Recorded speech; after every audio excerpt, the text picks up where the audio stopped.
Qarzimiz bor Allohning oldida. Birodarlar, qarz ham birovning haqqi hisoblanadi. Qarz olganimizdan keyin qo'limizdan kelganicha tezroq ado qilishimiz kerak.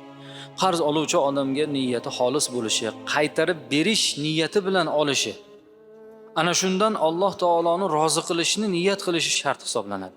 Lekin bir olib qo'yib, bir burnini qonatib qo'yay degan ma'no, olatda ertaga qachondir beramizda degan maqsad ila oladigan bo'lsa, u qarz olishida yaxshilik yo'q.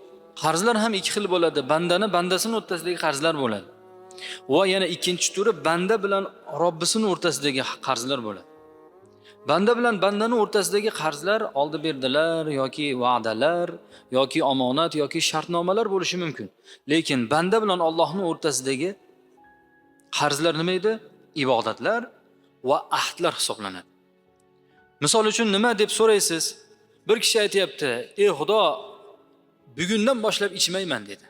Va'da beraman dedi. Ertaga ichib qo'yadigan bo'lsa, bu ahdni buzdi.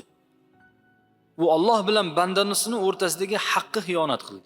Bugundan boshlab falon ishni qilmayman deb turib Allohni o'rtaga qo'shib qo'ygan bo'lsa, undan keyin ana shu ishni qilib qo'yadigan bo'lsa, Alloh va bandasining o'rtasidagi haq poymol bo'ldi.